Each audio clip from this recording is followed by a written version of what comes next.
saya terus diingatkan Tuhan gini. Kita ini, saya lihat tante saya udah 88 tahun.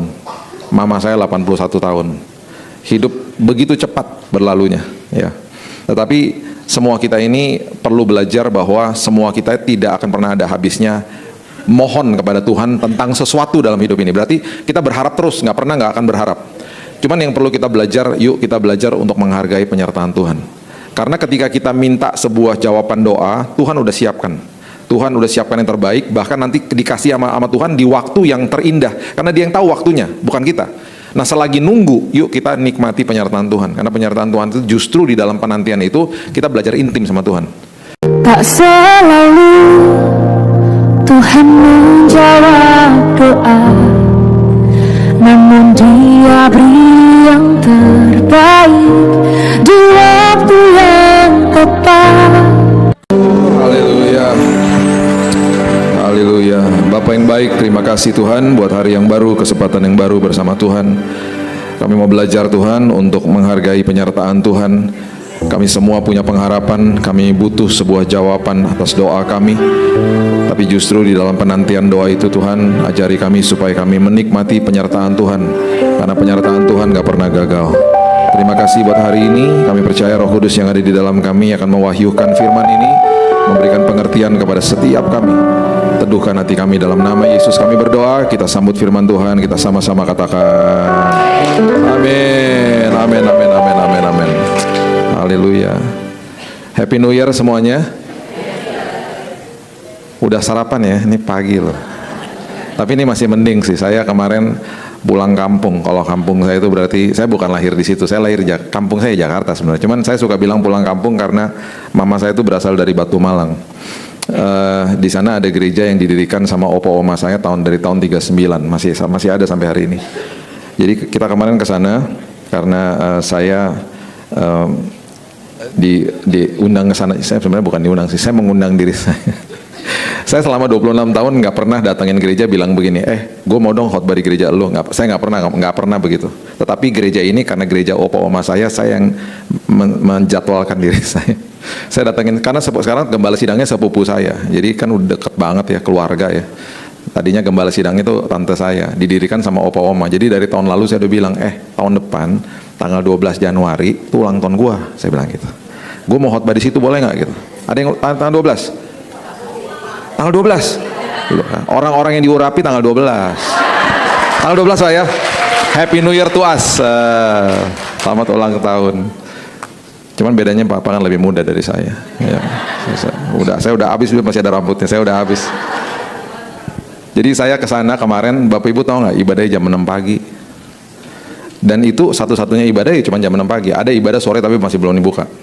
Jadi kita bangun jam 4.30. Kita siap-siap ke sana. Waduh, fresh banget ya. Jam setengah 8 kita udah di pastori, udah di meja makan, udah makan.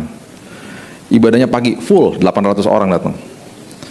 Jadi itu di kota kecil. Ada yang pernah ke Batu Malang nggak? Ada ya, pernah ya. Bagus loh kotanya. Bagus ya Bu ya.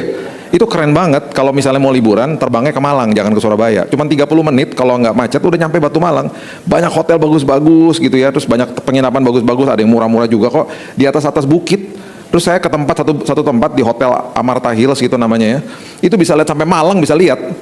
Keren banget itu di situ dan dingin banget, 15 derajat, 18 derajat gitu ya. Jadi kalau ada kesempatan ke sana. Nah, kemarin waktu ke sana itu saya terus diingatkan Tuhan gini. Kita ini, saya lihat tante saya udah 88 tahun. Mama saya 81 tahun. Hidup begitu cepat berlalunya ya. Tetapi semua kita ini perlu belajar bahwa semua kita tidak akan pernah ada habisnya mohon kepada Tuhan tentang sesuatu dalam hidup ini. Berarti kita berharap terus, nggak akan berharap. Cuman yang perlu kita belajar, yuk kita belajar untuk menghargai penyertaan Tuhan. Karena ketika kita minta sebuah jawaban doa, Tuhan udah siapkan. Tuhan udah siapkan yang terbaik, bahkan nanti dikasih sama Tuhan di waktu yang terindah. Karena dia yang tahu waktunya, bukan kita. Nah selagi nunggu, yuk kita nikmati penyertaan Tuhan. Karena penyertaan Tuhan itu justru di dalam penantian itu, kita belajar intim sama Tuhan. Kita belajar akhirnya karakter kita tahan uji. Kita akhirnya belajar bahwa karakter kita dibuat dewasa sama Tuhan. Itu di situ justru yang terjadi. Nah kemarin waktu kita masuk ke dalam tahun yang baru ini, sebelum kita masuk ke dalam tahun 2025 ini, Tuhan udah ada di sini. Tuhan sudah ada di tanggal ini, hari ini bahkan. Sebelum kita masuk ke dalam hari ini, Tuhan udah di sini. Besok Tuhan udah ada di sana. sudah menyiapkan yang terbaik bagi kita. Berarti apa? Tuhan sudah mendahului kita. Tuhan itu maha hadir, dia ada di masa depan, dia ada di masa kini, dia ada di hari ini, menuntun kita kepada hari esok. Di hari esok dia udah di sana, dia menembus waktu, dia mendahului manusia, dia menyiapkan yang terindah bagi manusia. Ya, coba baca sama-sama saya di Ulangan pasal yang ke-31 ayat yang ke-8, firman Tuhan katakan begini. Ulangan pasalnya yang ke-31 ayat 8. Sebab Tuhan dia sendiri akan berjalan di depanmu. Dia sendiri akan menyertai engkau. Dia tidak akan membiarkan engkau dan dia tidak akan meninggalkan engkau. Janganlah takut dan janganlah patah hati. Tuhan sudah berjalan di depanmu. Nah, kalau kita mengerti tentang prinsip ini, harusnya walaupun hari ini kita lihat masalah, kita harusnya tahu bahwa Tuhan sudah ada di depan saya menyiapkan yang terbaik bagi saya. Harusnya gitu. Kita harusnya paham bahwa wow, ternyata sehebat itu Tuhan saya. Sedahsyat itu Tuhan saya. Yang kita sedang ikuti adalah sosok pribadi yang maha tahu, maha hadir, dan maha kuasa. Ya, itu yang harus kita pahami. Nah, sekarang coba kita baca Mazmur 105 ayat 17 sampai 19. Ya, Mazmur pasalnya yang ke-105 ayat 17 saja deh, ayat 17 saja. Dikatakan begini. Diutusnyalah seorang mendahului mereka. Namanya siapa? Yusuf, yang dijual menjadi budak. Yang dijual menjadi budak. Yusuf itu mendahului siapa? Mendahului mereka. Mereka itu siapa? Keluarganya dia, bahkan bangsa Israel. Oke? Sekarang misalnya gini. Tuhan datang kepada Yusuf bilang begini, Sup, lu nanti akan jadi orang nomor 2 terpenting di Mesir. Wah, asik banget. Mau dong. Oke. Tapi sebelum lu jadi orang nomor 2 terpenting di Mesir, lu akan dibuang ke lubang sama kakak-kakak lu. Mereka benci banget sama lu. Nanti baju lu dia ambil gitu, baju yang lu bangga-banggain dia ambil ya, dicelupin ke darah hewan, dikasih sama bapak lu yang lu paling sayang itu, nanti bapak lu stres seumur hidup berpikir bahwa lu mati diterkam binatang buas. Udah gitu Sup, lu akan dijual ke Mesir. Sampai di Mesir oke lah, Tuhan bawa lu naik dikit deh. Lu jadi pegawai di rumahnya Potifar, terus lu naik tingkat di sana, lu lagi jaga-jaga integritas, lu lagi hidup baik-baik, lu dikejar-kejar sama bininya tiba-tiba. Udah gitu lu jaga kekudusan, walaupun lu jaga kekudusan lu difitnah sama dia. Dan lu lagi jaga-jaga kekudusan, lu dalam posisi yang sangat benar, lu dimasukin ke dalam penjara. Waktu lu di dalam penjara gitu ya, akhirnya lu menemukan karunia bahwa lu bisa menafsirkan mimpi, terus lu ketemu sama juru minum sama juru roti. Waktu kedua juru-juru ini keluar dari penjara, lu sempat pesan begini sama mereka, guys, ingat gue dong, kalau lu keluar ingat gue ya. Tolong kasih nama baik gue di luar sana. Mereka lupain lagi lu, Sup, 2 tahun. Jadi lu di penjara lagi, tetap lagi 2 tahun. Baru setelah itu lu jadi orang nomor 2 terpenting di Mesir. Kira-kira dia mau nggak? Aduh, nggak, ribet banget sih ya perjalanan gue ya. Nggak, gue nggak mau.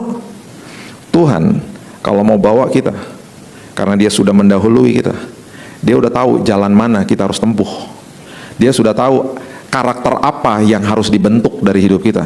Dia tahu bahwa nanti di depan akan jadi apa, dia udah tahu. Jadi ketika prosesnya agak sedikit lama, ngucap syukur aja, karena yang dibangun adalah karakter kita ke bawah.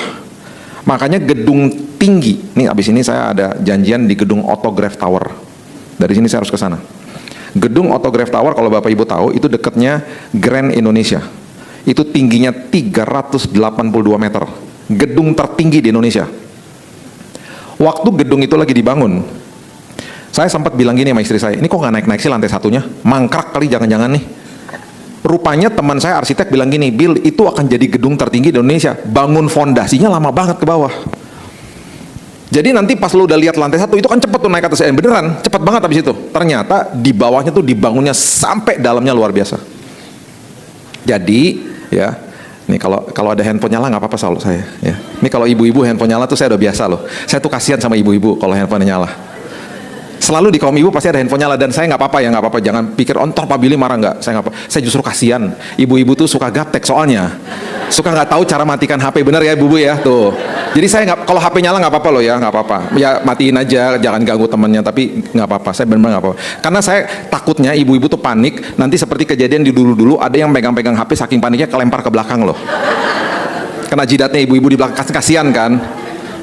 Pernah juga ada yang nyala gitu ya, terus ada 5 ibu-ibu datang berusaha matikan HP dan gak ada satu pun yang bisa. Ada satu yang begini. Berlima tuh di depan. Lagi ini semua terjadi tengah-tengah khotbah. Orang multimedia lari dari belakang. Tante gini dong, tante, tek langsung mati. Ibu-ibu kasihan. Dan ringtone-nya ibu-ibu tuh kenapa keras banget ya? Karena memang mau ditaruh di dalam tas ya. Jadi memang harus keras. Makanya pas dikeluarin dari dalam tas, waduh makin keras. It's okay. Saya nggak mau ibu-ibu panik nanti mencelakakan yang lain. Nggak apa-apa. Tenang aja. It's okay. Saya nggak apa-apa kok. Saya ngerti banget ya. Yang paling parah ibu-ibu duduk di depan satu hari. Saya lagi khotbah juga. Dia orang Manado. Karena saya orang Manado, jadi saya tahu lah. Dia ngomong Manado soalnya. Dia angkat teleponnya. Saya lagi khotbah. Kalau angkat telepon ngomongnya pelan-pelan nggak apa-apa kan? Ini enggak. Iyo. Ngana jangan ganggu-ganggu. Ini Pak Billy lagi khotbah. Sudah nanti saja. Jangan ganggu-ganggu. Kita lagi ibadah, Jo. Tapi ngomongnya sekeras gitu. Ya saya diem dong, saya nungguin dia selesai. Sambil lihat ke sini, saya senyum-senyum aja. Dia di sebelah sini. Terus dia bilang gini, sudah ya nanti telepon lagi. Dia taruh teleponnya. Pak Pendeta, terusin Pak Pendeta, terusin. Habis itu dia digiring sama petugas keluar. Aduh kasihan juga. Jadi tenang aja ibu-ibu, kalau sampai HP nyala is oke ya. Saya nggak apa-apa, oke. Jadi gini. Akhirnya kalau Bapak Ibu lihat sebuah pembangunan yang lama, yang dibangun itu sebenarnya fondasinya ya. Ada gedung namanya Burj Khalifa di Dubai, 828 meter, gedung tertinggi di dunia kalau itu. Itu sampai masuk ke YouTube, pembangunan fondasinya. Saking lamanya dan saking hebatnya dan saking mahalnya. Di Jakarta, Bapak Ibu pasti tahu ada dua jenis kereta di dalam kota. Ada MRT, ada LRT. Bedanya MRT bawah tanah, ada yang jalur bawah tanah. LRT selalu di atas. Pembangunan LRT selalu murah karena cuman pancang deket rumah saya tuh di Jalan Pramuka tuh ada lagi panjang-panjang, cepat banget jadinya. MRT lama. Ada fase kedua nih, ya kan, dari Bundaran HI sampai ke kota. Lama. Kenapa? Di bawah tanah. Pembangunan lama dan mahal. Makanya mall-mall yang mahal pasti ada basementnya. Dan dia jual barang mahal. Perhatikan coba mall ITC. Jual barang murah toh? Parkirnya biasanya di atas. Supaya gedungnya juga murah pembangunannya, baru tahu ya. Karena dia mau jual barang murah, dia pakai parkir di atas, semua yang dibangun ke atas gampang, tetapi semua yang ditaruh ke dalam itu mahal. Makanya ketika prosesnya agak sedikit lama, ngucap syukur. Karena berarti kita mau dibawa tinggi sama Tuhan. Yang dibangun karakternya ke bawah. Nah seringkali ketika karakter dibangun ke bawah, kan di bawah tanah toh. Karena di bawah tanah itu 11-12 sama bangkai. Jadi iblis akan datang bilang ini, nggak ada harapan lo, mati lo, selesai lo, kelar lo. Digituin kita. Karena ditunjuk-tunjukin sebelah kanan kiri kita kan gelap di bawah. Agak-agak berantakan, terus kan sumpek gitu kalau lagi diproses rasanya. Kita lagi ditanam. Makanya Mazmur 1 bilang begini, engkau seperti pohon yang ditanam di tepi aliran air. Nggak pernah dibahas kata ditanamnya.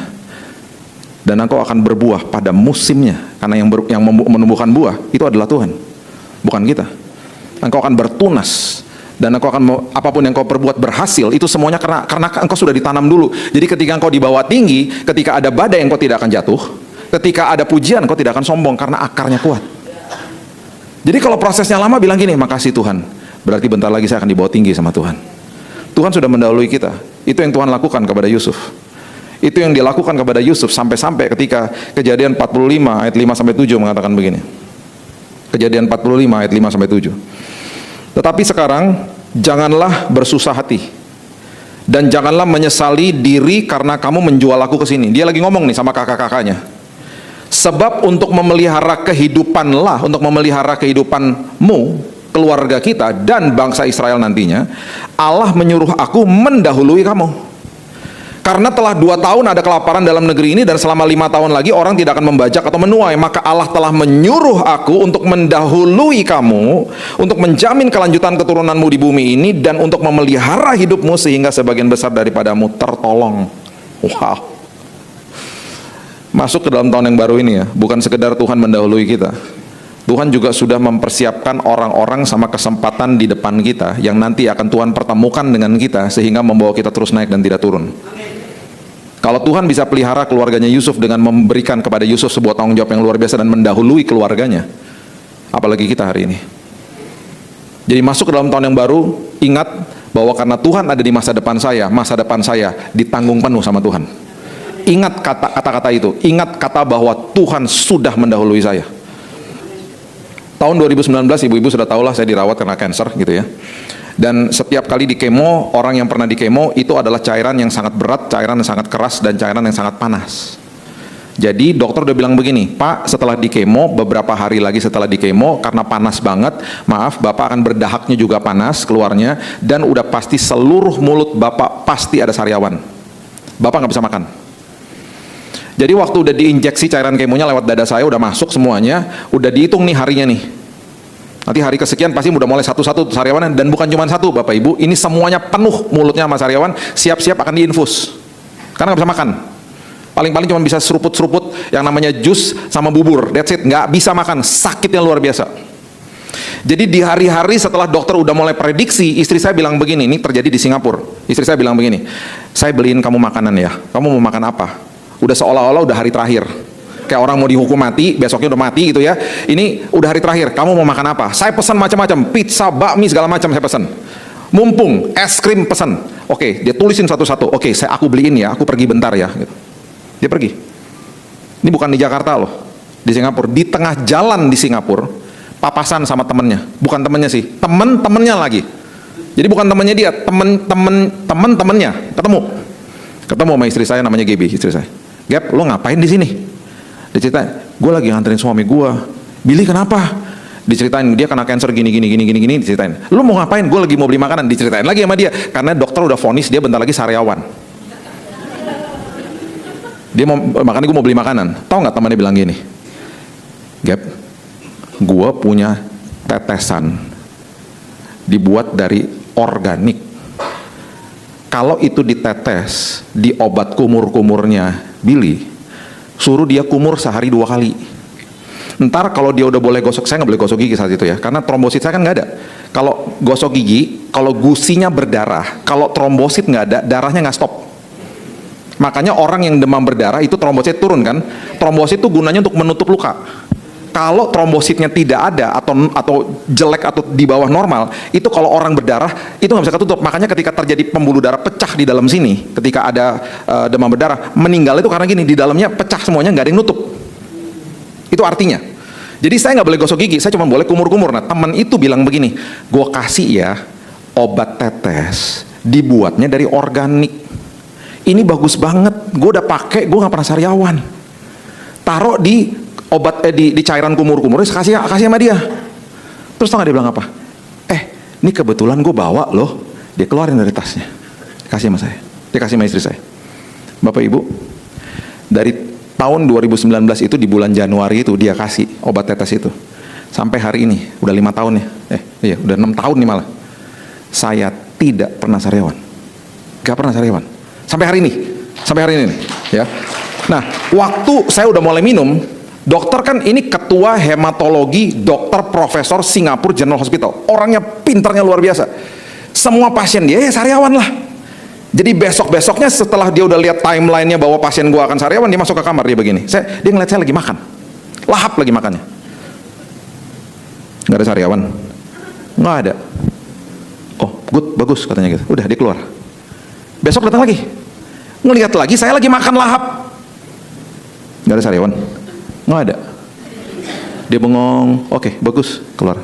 Hari ketiga dia masuk, nggak ada sariawan, nggak ada. Dia nggak percaya, coba buka mulut, disenter sama dia. Terus dia ngomong gini, kok nggak ada? Jangan ada lah. Kok nggak ada gimana? Jangan ada lah. Dia bingung, kok bisa nggak ada? Satu pun nggak ada, enggak. Dia diem, profesor, dokter, diem. Dia tanya, gimana caranya? Saya bilang masih bawa itu, itu obat tetesnya. Saya pakai ginian. Apaan tuh? Dari mana tuh? Dari Tuhan. Apaan tuh? Saya jelasin. Saya juga nggak tahu. Saya dikasih sama teman istri saya yang ketemu di jalan. Terus dia bilang, ini bagus nih, pakai terus ya. Dia pakai, saya pakai, sampai akhirnya saya disembuhkan Tuhan. Dokter bilang ini bagus nih, saya fotoin ya. Saya mau kasih sama pasien-pasien saya. Waktu teman istri saya itu bangun pagi dari hotelnya, dan dia bilang sama istri saya, tadi gue hampir nggak bawa loh, kok tiba-tiba gue kayak ada gerakan gitu ya, suruh masukin tas. Tuhan sudah atur, bahkan sampai waktu yang tepat, sampai dia pertemukan di jalan dengan istri saya. Dan sampai Tuhan memelihara saya, Dan dokter bilang salah satu pemulihan dalam hidup saya yang membantu tubuh saya akhirnya pulih, salah satunya saya bisa makan dengan lahap setiap hari. Kenapa? Karena Tuhan sudah mendahului kita. Tuhan mendahului saya. Dia sudah pertemukan dengan orang yang tepat. Dia pertemukan dengan ibu ini. Luar biasa ya. Nanti Ibu Vivi ya, nanti saya kasih linknya Bu ya. Saya nggak endorse produk ini ya. Saya nggak jualan buat mereka, nggak. Saya cuma mau bantu aja, siapa yang butuh, mungkin ada teman yang butuh, silakan beli. Langsungnya beli di Tokopedia, saya punya linknya. Ya, langsungnya udah di Tokopedia sekarang. Langsung, saya udah punya namanya official store-nya. Saya nggak ada urusan sama mereka. Saya nggak punya saham di situ, nggak. Saya nggak ada urusan, saya cuma mau bantu aja. Saya mau kasih tahu aja bahwa Tuhan itu dahsyat, Tuhan itu hebat. Itu aja. Ya. Nah, seringkali yang terjadi juga begini. Seringkali ini kita ngikut Tuhan ya. Kadang-kadang kita komplain begini, lama amat sih Tuhan prosesnya. Nah. Jadi saya sedih ketika bulan lalu ada seorang orang jemaat loh ngomong gini sama saya, gue nggak suka sama caranya Tuhan dalam hidup gue. Dalam hati gue gini, dalam hati saya gini, lu ya ngikut Tuhan yang maha tahu, kenapa lu sok tahu sih gitu. Dia bilang gue nggak suka sama caranya Tuhan dalam hidup gue. Dalam hati saya, gimana sih nih orang-orang, kita nih memang ngelihat sesuatu nggak enak setiap hari, bukannya berarti Tuhan nggak kerja. Tuhan lagi kerja merangkaikan segala sesuatu, mendatangkan kebaikan kan. Tetapi ketika kita lagi lihat masalah, tenang aja gitu loh, nyantai aja, tahu Tuhan sedang bekerja. Memang nggak enak ketika lewatin masalah kok.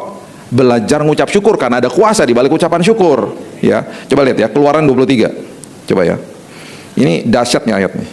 Biarlah saya jelasin ini ya. Keluaran 23 ayat 27 sampai 30.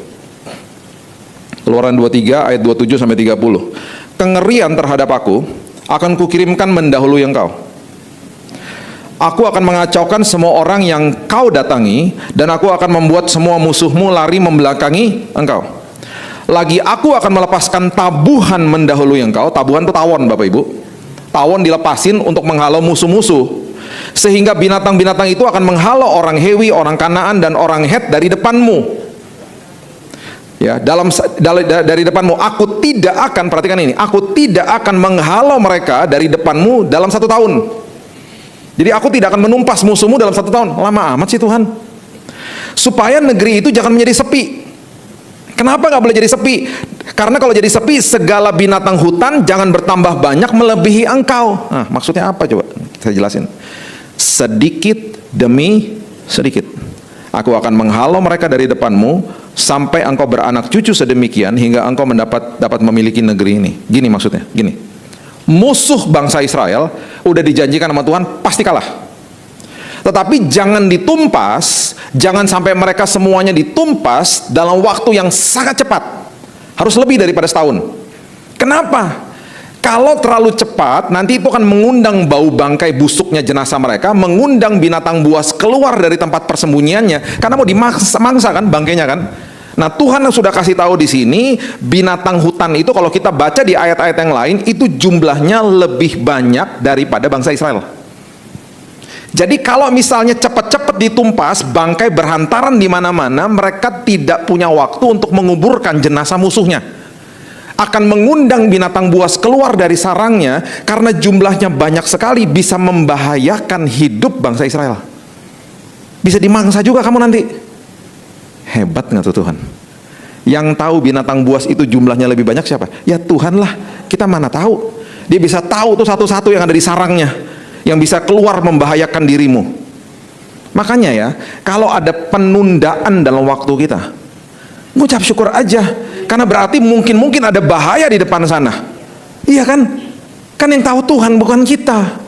Jadi kalau tiba-tiba ada sebuah penundaan, bilang aja, makasih ya Tuhan, Engkau tahu yang terbaik buat saya. Karena ritmenya Tuhan kadang-kadang sedikit demi sedikit. Jangan ditumpas 1 tahun ya. Mereka udah pasti kalah. Maksudnya gini loh, masa depanmu udah pasti indah sama saya, tapi laluinya sedikit demi sedikit ya. Kalau enggak, kalau terlalu cepat-cepat bahaya nak. Nanti kamu nggak siap, nanti kamu dapat pujian, kamu sombong, nanti akar karakter kamu belum kuat, nanti kamu rontok ketika kamu udah naik tinggi. Jangan cepat-cepat, sedikit demi sedikit aja. Itu Tuhan. Nah, ada sedikit demi sedikit, ada yang sekejap. Yang bisa tentukan itu siapa? Ya dialah. Kan namanya juga kairosnya Tuhan. Dia tahu yang terbaik toh bagi kita. Ada orang yang dikasih porsi sedikit demi sedikit, ada orang yang membutuhkan sekejap, dikasih tahu sekejap sama Tuhan. Contohnya ada di Yohanes, coba lihat. Yohanes pasal yang ke-5 ayat 1 sampai ayat yang ke-8 mengatakan begini. Yohanes pasal yang kelima ayat 1 sampai 8. Sesudah itu ada hari raya orang Yahudi, dan Yesus berangkat ke Yerusalem. Di Yerusalem dekat pintu gerbang domba ada sebuah kolam, ya dalam bahasa Ibrani disebut Bethesda. Serambinya ada 5. Di serambi-serambi itu berbaring sejumlah orang besar sakit, orang-orang buta, timpang, orang lumpuh menantikan goncangan air dalam kolam itu. Sebab sewaktu-waktu turun malaikat Tuhan ke dalam kolam itu dan menggoncangkan air itu, barang siapa terdahulu masuk ke dalamnya, sesudah goncangan air itu menjadi sembuh, apapun penyakitnya. Di situ ada seorang yang sudah 38 tahun lamanya sakit. Ketika Yesus melihat orang itu berbaring di situ karena ia tahu bahwa ia telah lama dalam keadaan itu, berkatalah Yesus kepada dia, "Maukah engkau sembuh?" Perhatikan kalimat yang dia katakan, si orang lumpuh ini. Jawab orang sakit itu, "Tuhan, tidak ada orang yang menurunkan aku ke dalam kolam itu apabila airnya sudah mulai goncang. Dan sementara aku menuju ke kolam itu," perhatikan kalimat ini, "orang lain sudah turun mendahului aku." Seringkali kita bilang begini, "Tuhan, orang itu udah dapat kesempatan mendahului aku." Dalam hati kita, dengan kata lain, kalau kita ngomong gitu, ya kalah deh aku Tuhan. Tuhan, mungkin tanpa kita sadari kita bilang ini, "Tuhan, mereka atau orang itu atau kesempatan itu sudah mendahului Tuhan." Nggak ada siapapun bisa mendahului Tuhan. Itu kalimatnya kita kan. Orang lain sudah mendahului saya. Kesempatan itu sudah didapatkan sama yang lain, bukan saya. Di ayat berikutnya, di kalimat berikutnya, Yesus mengatakan begini, "Bangunlah, angkatlah tilammu, dan berjalanlah." Dalam sekejap, orang itu sembuh. Sembuh. Karena bagi Tuhan, tidak ada siapapun, apapun yang sanggup mendahului dia. Nggak ada. Nggak ada. Jadi, di mata kita seolah-olah seperti itu. Di mata Tuhan, waktunya Tuhan adalah waktunya Tuhan. Kalau kita sudah mengerti ini ya dengan benar ya, kita sudah mengerti ini dengan benar. Sekarang tugas kita nih Bapak Ibu ya, kalau Tuhan sudah mendahului saya, berarti Tuhan juga sudah mendahului mengasihi saya, betul? Bahkan sebelum saya lahir pun dia sudah mati di kayu salib menebus dosa saya yang belum saya lakukan. Berarti dosa yang saya akan lakukan sengaja atau tidak sengaja besok sudah diampuni sama Tuhan. Tetapi jangan mempermainkan kasih karunia Tuhan. Sekarang lagi semarak nih, orang-orang pada ngomong, Tuhan menghukum Los Angeles katanya, dengan api. Bagi saya itu pengajaran yang sangat salah. Karena Tuhan tidak menghukum, tidak menuduh, dan tidak menghakimi hari ini. Nggak ada. Ketika Los Angeles, ketika Amerika, negara California, negara bagian California itu menyepelekan Tuhan, mencibir bahkan mengejek Tuhan, tangan Tuhan terangkat dari situ. Bukannya berarti Tuhan hukum dia. Ketika ada natural terjadi, tangan Tuhan karena nggak ada perlindungan Tuhan, terjadilah kebakaran seperti itu. Bukan Tuhan menghukum mereka, bukan. Jadi jangan salah arti, jangan salah ngajar, dan jangan dengerin pengajar seperti begitu. Kenapa? Karena akhirnya kita berpikir gini, wah kalau ntar saya salah, Tuhan akan hukum saya. Tuhan nggak hukum kita. Tuhan tidak menghakimi, bahkan menuduh kita. Kenapa? Selesai di kayu salib. Dek, katanya tetelestai, komplit, selesai. Kalau kita masih mikir seperti begitu, berarti kita melecehkan apa yang dia sudah lakukan di kayu salib. Nggak ada. Saya tinggal di Amerika 13 tahun. Saya tahu negara itu bobroknya, hancurnya gimana. Anak saya masih di sana. Dia tinggal 90 kilo dari tempat kebakaran. Dia kemarin telepon saya, dia bilang, "Dad, banyak teman-teman aku, orang-orang gereja, orang Indonesia yang rumahnya kebakar. Habis. Orang Indonesia." Apakah mereka berarti dihukum Tuhan? Enggak lah. Itu secara natural terjadi. Ada juga rumah yang diluputkan kok. Ada rumah-rumah yang nggak kebakar juga, ada rumah yang nggak kebakar, rumahnya orang Kristen, dan rumahnya orang yang non-Kristen juga ada yang nggak kebakar. Jadi jangan menghakimi kayak begitu. Kita akhirnya mengatakan kalimat-kalimat yang salah. Betul, tangan Tuhan nggak di situ. Ada yang namanya akibat dosa. Akibat dosa itu bukan hukuman Tuhan. Contoh ya, ini kita harus ngerti nih. Contoh ya, kalau papa mama saya pergi, terus dia bilang gini, "Bill, kamu jagain adik-adik kamu. Ini obat merah ya. Kalau ada apa-apa, ini ada obat merah." Terus ketika papa mama pergi, saya jerok-jerokin kepala ke tembok, saya loncat-loncat dari balkon sampai berdarah-darah. Terus adik-adik saya bilang gini, "Lu ngapain sih kayak begitu? Tenang aja, kan ada obat merah." Yang bodoh siapa? Saya. Tenang aja, kan ada obat merah. Obat merah pasti nyembuhin. Yang bodoh siapa? Saya. Yang sakit tubuhnya karena jatuh-jatuhin diri sendiri, saya. Oke deh, obat merahnya sembuhin. Ada boroknya kan, malu dilihat orang. Siapa yang malu? Saya. Yang bodoh siapa? Saya. Dan ketika hal itu terjadi, itu namanya akibat dosa. Akibat dosa, bukan hukuman Tuhan. Roma 8 ayat 1, itu harus betul ngajarnya, harus betul ngerti. Nggak ada penghakiman Tuhan hari ini. Nanti ujungnya setelah ini semuanya ada nantinya kepada orang-orang yang menolak dia. Itu nanti. Jadi kalau sampai ada orang bilang, oh ini hukuman Tuhan turun, Tuhan turunkan api dari surga. Ngawur aja. Emangnya perjanjian lama apa? Gak ada kayak gitu-gituan. Akibat dosa ada. Itu karena ulah kita sendiri. Nih ya, anak 21 tahun datang kepada saya nangis-nangis. Doain dong Mbak, kenapa? Pacar saya hamil. Ya ampun, pacarnya sama-sama pengerja di gereja. Terus dia bilang begini sama saya, doain dong Mbak. Doain apa? Pak, ini gak ada yang tahu loh Pak. Udah gitu cuma Bapak yang tahu karena Bapak dekat sama saya. Tolong dong doain Pak. Doain apa? Ini Pak, kan Tuhan kan penuh dengan mujizat ya Pak ya. Betul. Tuhan kan tidak akan mempermalukan anak-anaknya kan Pak ya. Betul. Itu sebabnya kita sepakat ya Pak, kita doa besok pagi mujizat terjadi. Mujizat apa? Besok pagi kalau pacar saya bangun, hamilnya hilang dalam nama Yesus. Hampir saya jitak palanya. Emangnya tumor apa tuh di perut pacar lo? Enak aja. Itu kan karena ulahnya dia toh. Akhirnya ketahuan kan. Akhirnya di umur yang muda mereka harus nikah. Di dalam 3 tahun pernikahan mereka kesulitan ekonomi. Itu hukuman Tuhan? Bukan. Bukan. Itu akibat ulahmu sendiri. Apakah mereka diampuni dosanya? Jelas. Jangan mempermainkan kasih karunia. Ada akibatnya. Akibatnya karena ulah sendiri. Itu aja. Kenapa? Tuhan begitu baik. Tuhan sangat baik dan Tuhan gak pernah berseberangan sama kita. Jadi kita harus mengerti dulu bahwa Tuhan sudah lebih dahulu mengasihi saya. Dan berdasarkan itu saya harus membagikan kasih saya kepada orang lain. Itu sebabnya dikatakan di Yohanes 13 ayat 34 dikatakan begini, aku memberikan perintah baru kepada kamu. Makanya dibilangnya baru, supaya kamu saling mengasihi. Bukan berdasarkan orang itu mengasihi saya, tapi sama seperti aku telah mengasihi kamu, demikian pula kamu harus saling mengasihi. Berarti kalau ada orang yang melukai hati kita, kita mengasihi dia bukan berdasarkan sikap dia kepada saya. Saya mengasihi dia karena kasih adalah keputusan, bukan perasaan. Love is a decision. 1 Korintus 13 ayat 4-7 dimulai dengan kasih itu sabar, murah hati dan seterusnya. Itu semuanya keputusan, bukan perasaan. Lawan daripada kasih perasaan. Lawan daripada sabar apa? Tidak sabar. Tidak sabar itu perasaan. Mau tidak sabar gampang. Ngantri aja di Indomaret bentar pasti nggak sabar. Duh lama amat sih gitu. Nggak sabar. Karena keluar dari sini. Kita kemudian mengambil keputusan untuk sabar. Jadi kasih adalah keputusan. Kita memutuskan untuk mengasihi orang itu berdasarkan kasih Kristus kepada saya, bukan kasihnya dia kepada saya, bukan. Kalau kayak gitu gak pernah ada beresnya. Karena banyak orang yang nyebelin memang. Dan orang nyebelin jangan didoain mati.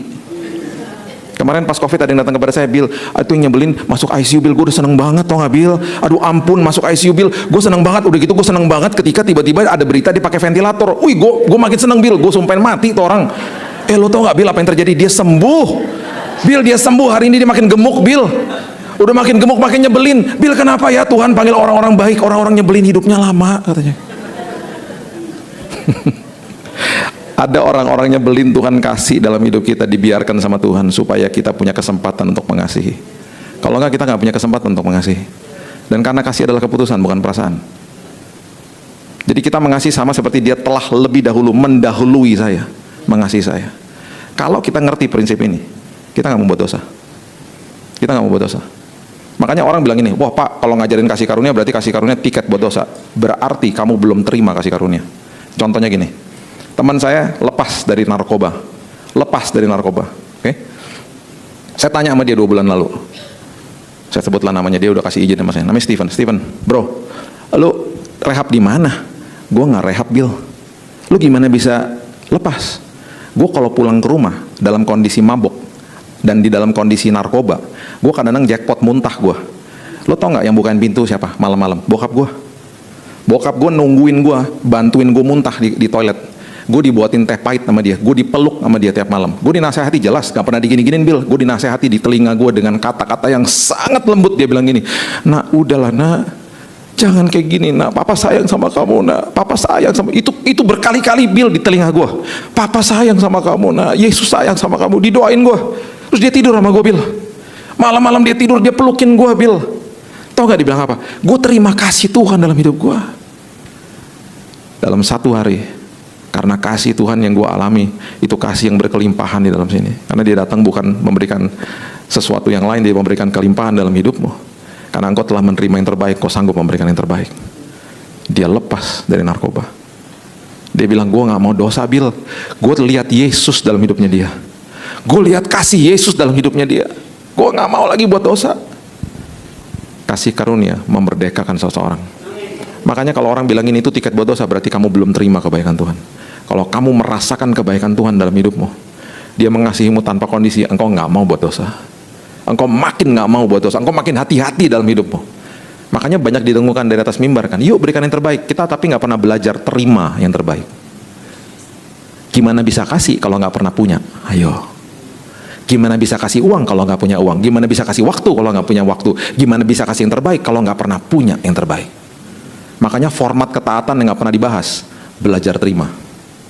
Nggak pernah dibahas. Makanya Yesus bilang begini sama Marta, kalau bisa diartikan dalam bahasa sehari-hari, ngapain sih ribet-ribet pelayanan? Belajar dulu, duduk di kaki saya, terima yang terbaik, baru kamu bisa memberikan yang terbaik. Karena ketaatan melebihi pengorbanan. Percuma mengorbanin waktu, pelayanan dan lain sebagainya, kalau hidup kita betul-betul nggak pernah terima yang terbaik dalam sini. Nggak ada ketaatan di dalam sini akhirnya. Terbalik-balik kan akhirnya. Oke, saya tutup sama ini ya. Amsal 18 ayat 12. Amsal 18 ayat 12. Karena Tuhan sudah mendahului kita, kita pun harus melakukan ini. Tinggi hati mendahului apa? Kehancuran. Kerendahan hati mendahului semua manusia pasti mau dihormati. Pasti mau, karena kita diciptakan seperti kita punya kedaulatan, diciptakan untuk dihormati. Itu sebabnya manusia mengejar kehormatan. Tetapi caranya salah. Ya. Karena Yesus telah mengasihi saya, mendahului, memberikan kasihnya kepada saya harus belajar rendah hati, karena rendah hati mendahului kehormatan. Berapa tahun yang lalu ada dua pria keluar dari mobilnya, bertengkar karena rebutan masuk pintu tol.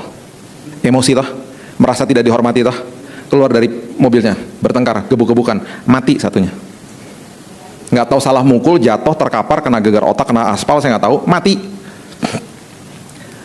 Menuntut untuk dihormati, ujung-ujungnya masuk penjara. Dihormati nggak? Enggak, malu akhirnya. Betul ya? Selama kita pakai emosi, selama kita mau membela diri sendiri, nggak akan pernah terjadi hal itu. Justru orang yang ngalah. Justru seperti Alkitab katakan, Lukas 21 ayat 14 mengatakan begini. Lukas 21 ayat 14. Sebab itu tetapkanlah di dalam hatimu supaya kamu jangan memikirkan lebih dahulu apa? Pembelaanmu. Jangan memikirkan pembelaanmu. Biarkan Tuhan yang lakukan. Itu sebabnya ayat terakhir mengatakan begini, Roma 12 ayat 10. Roma 12 ayat 10. Hendaklah kamu saling mengasihi sebagai saudara dan saling mendahului loh. Saling mendahului dalam memberi hormat. Kalau ada orang pernah nyebelin dan kita ketemu di mall, jangan silent treatment. Jangan itu tuh nyebelin tuh orang. Udah, buang muka. Ntar nggak balik loh lehernya. Tegur duluan. Alkitab bilang apa? Dahului dalam memberi hormat. Kalau orangnya toksik, nggak mau deket-deket, nggak apa-apa, nggak usah deket-deket sama orang-orang toksik, banyak orang toksik kok, betul. Tapi dahului dalam memberi hormat. Nanti kalau dia buang muka, bagaimana Pak? Biarin aja itu urusan dia sama Tuhan. Yang penting kita udah memberikan hormat. Halo, hai bro, hai bu, hai Pak, gitu. Dia buang muka terserah. Kadang-kadang mungkin dia buang mukanya maksimal lagi. Biarin aja.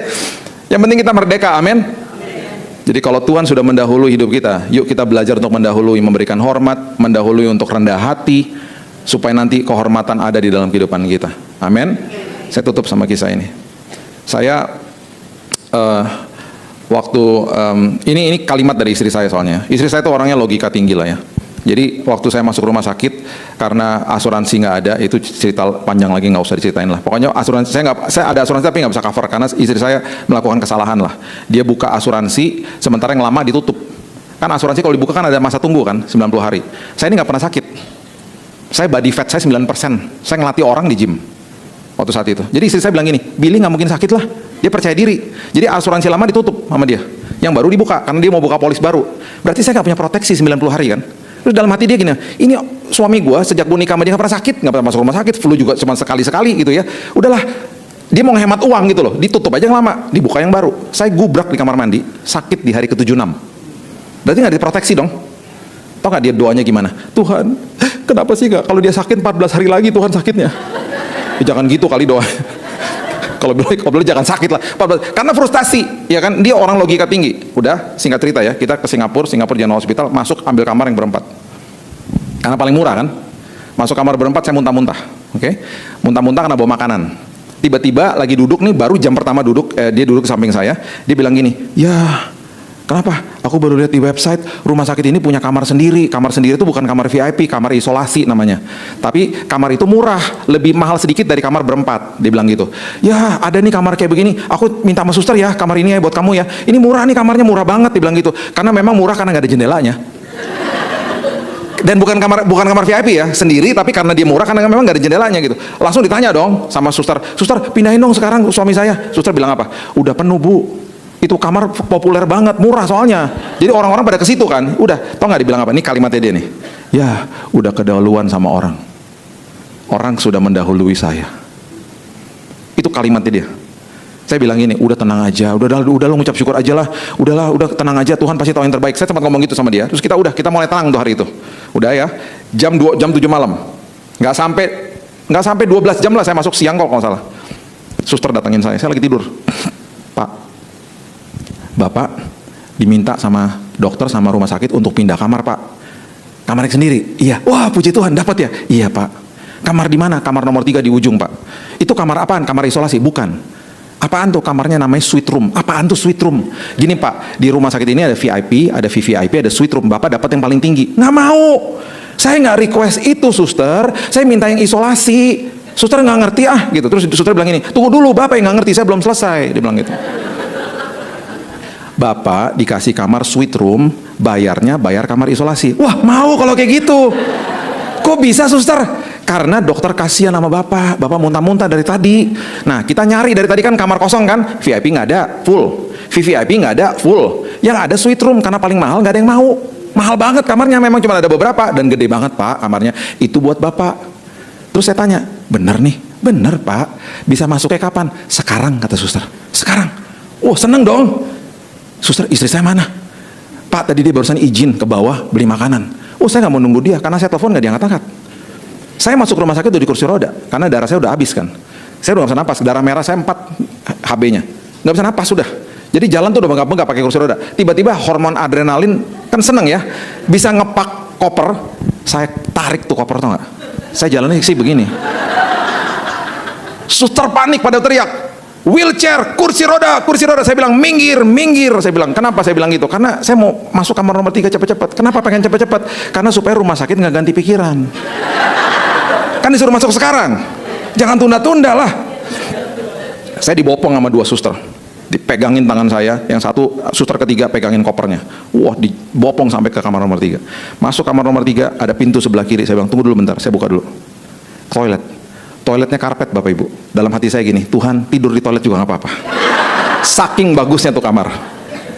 Udah, saya beberes dong. Dibantuin sama suster, beberes semuanya. Saya gantung-gantungin semua, pasang diffuser, udah gitu tidur. Ya kan, istri saya masuk. Ih kok udah rapi sih? Iyalah, kita harus segera rapikan kamarnya. Beres-beres supaya kalau rumah sakit ganti pikiran mereka gak tega gitu. Udah rapiin semuanya kan gitu kan. Karena too good to be true gitu loh. Kok bisa dapat kamar kayak gitu? Udah singkat cerita, Bapak Ibu sudah tahu lah kesaksian saya, Tuhan sembuhin saya. Saya masuk ke rumah sakit, kadar kanker dalam darah saya 85%. Dalam 1 bulan, dokter bilang tinggal 0%. Hilang. Ya, Tuhan sembuhin. Oke? Nah, waktu sembuh, dokter bilang gini, Pak, istirahat 2 minggu, balik lagi ke sini, dirawat lagi, tetapi nanti penanganannya sangat ringan, oke? Jadi sebelum saya keluar dari kamar itu, 2 minggu masuk lagi ya, saya keluar, saya foto-foto dong di kamar itu. Aduh, keren banget nih kamar gitu ya. Terus ini by the way ya, ibu-ibu tahu nggak? Susternya bilang gini, Pak, ini kamar mahal banget. Yang pakai itu raja-raja dari Timur Tengah. Tahu saya bilang apa sama istri saya? Kan saya anak raja, makanya dikasih kamar itu. Amin. Saya keluar ya dari kamar itu kan, 2 minggu mau balik lagi kan, saya foto-foto dong, ajak-ajak suster, foto-foto rame-rame, selfie, oh thank you Tuhan, terima kasih Tuhan, kamarnya bagus banget. Udah keluar dari kamar itu, istri saya langsung ke bawah, 2 minggu lagi masuk lagi. Bu, saya book ya, kamar isolasi. Iya dong, kan kita masuk situ gara-gara mau kamar isolasi kan, saya book kamar isolasi kan penuh, 2 minggu lagi saya minta kamar isolasi. Iya dong, udah kita keluar, kita balik lagi 2 minggu lagi. Kita balik lagi 2 minggu, nanya di bawah di kantor, kamar isolasinya udah ada nggak? Bu, waiting list bu, masih penuh. Ya, sedih saya. Sempet sedih saya bilang gini, udahlah nggak apa-apa. Tuhan udah kasih yang terbaik, saya juga udah disembuhkan. Udahlah nggak apa-apa, kamar berempat lagi is okay. Terus pihak rumah sakit bilang gini, tunggu dulu pak, ini di komputer saya ada note, katanya kamar nomor 3 masih kosong. Jadi maksudnya gimana? Pak, boleh lagi masuk situ, bayarnya kembali bayar isolasi. Aduh Tuhan, hebat ya Tuhan ya. Saya masuk kamar itu nangis saya. Kok bisa sih Tuhan? Terus saya tanya sama suster, selama saya pergi 2 minggu ada yang nempatin nggak? Nggak ada. Kagak laku nih kamar, terlalu mahal. Disiapin buat anak raja. Amin. Singkat cerita, selesai. Saya setelah 2,5 bulan udah diperbolehkan pulang ke Indonesia. Ya sebelum pulang nanya tagihan nggak ada. Tadi kan saya bilang nggak ada asuransi kan? Istri saya sebelum nanya ke bawah, nanya tagihan, kita perjamuan kudus sampai 3 kali karena takut. Dia nanya ke bawah kan, 1 jam nggak naik-naik. Saya makin deg-degan, jangan-jangan istri saya pingsan di bawah. Dikasih tahu tagihannya gila-gilaan pasti kan. Udah, dia turun, tiba-tiba dia buka tuh pintu kamar. Setelah 1 jam masuk, mukanya begini. Sayang, mahal ya? Aduh, dia ngangguk-ngangguk doang. Udah gitu dia duduk di sebelah saya. Terus jadi gimana dong? Tapi katanya rumah sakit udah lunas. Kok bisa? Kok bisa? Lunas gimana? Kan setiap orang datang kan banyak yang nabur-nabur di bawah. Sepertiganya kita nggak kenal. Orang dari gereja-gereja lokal datang nyanyi-nyanyi, doain, kita nggak kenal. Mereka suka nabur-nabur di bawah. Terus katanya rumah sakit kelebihan bayar. Kelebihan bayar. Iya. Kelebihan bayar. Jadi saya pulang Indonesia bukan sekedar bawa kesembuhan, bawa uang kelebihan. Ayo. Tuhan dahsyat kan? Saya punya kesempatan di saat itu bisa telepon teman-teman yang sedang sakit dan uangnya kita tabur untuk mereka. Cari teman-teman, ada ketemu teman yang sedang sakit jantung agak parah di Pineng, tabur. Kelebihannya dari Tuhan, tabur buat yang sakit. Tuhan sudah mendahului kita. Dia pimpin langkah hidup kita secara luar biasa. Kalau hari ini ada masalah, ngucap syukur. Karena Tuhan tidak pernah berhenti bekerja untuk mendatangkan kebaikan bagi kita. Amin. Tepuk tangan untuk Tuhan kita. Tak selalu